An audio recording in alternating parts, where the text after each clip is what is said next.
Hi, 8th graders. Today we're going to continue our lesson on the pearl.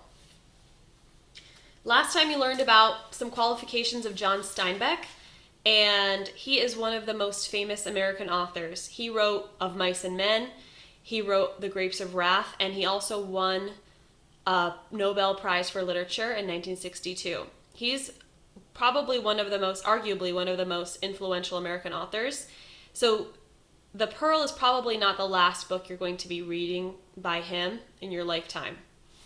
He's a very significant author, and as we learned, he had a lot of outside influences, such as living through the Great Depression, through World War II. He also talked a lot with migrant workers. Remember, he was from California, so he knew a lot of migrant workers personally. He also dropped out of college, so that's kind of an interesting fact of him too. He's an artist, and he writes in order to convey messages, important messages to people. So a lot of the times we think to ourselves, or maybe in class you think to yourself, this book is boring.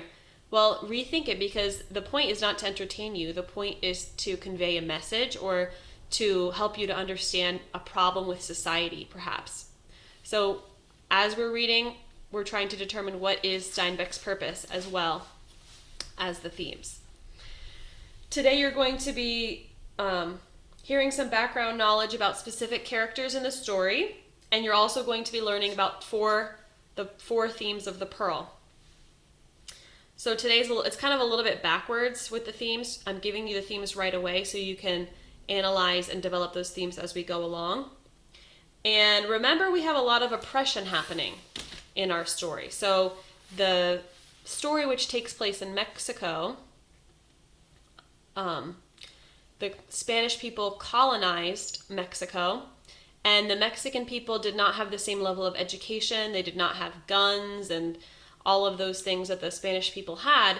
So the Mexican people had no power. The Spanish people enslaved them. At the point of this story, the Mexican people are not slaves anymore, but they still are very oppressed by the Spanish people. So the Spanish people have the education.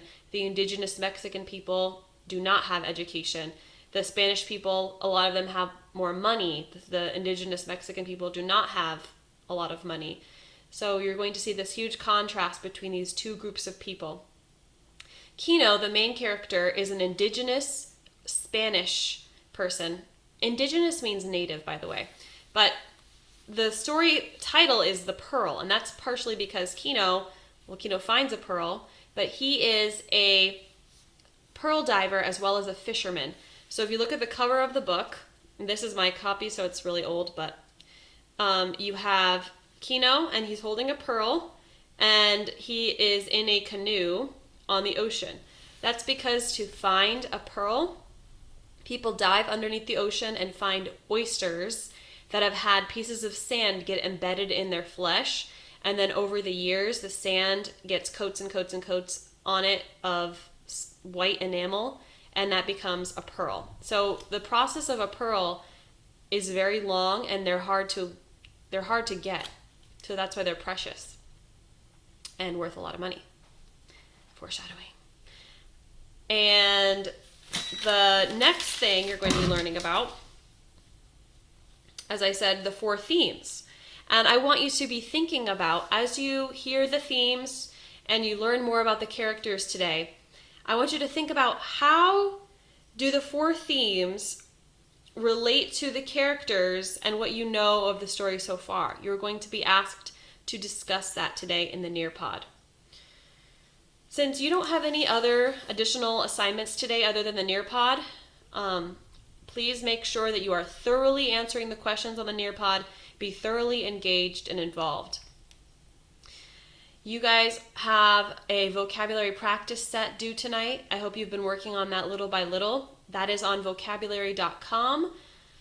And you have a vocabulary quiz on Friday on vocabulary.com. So I'm not having you guys do the vocab book at this point because it's almost impossible for me to check it.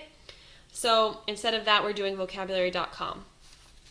If you have any questions, I will be on the Google Meet today from 1 to 2 o'clock, and if you would like to set up a private appointment, that's fine too. Your essay revisions are due on Monday, so just take all the comments and all the feedback that I gave you, look at the rubric, and turn your essay in on Monday. That's 10 possible points you could get from doing your revisions. I think that's it.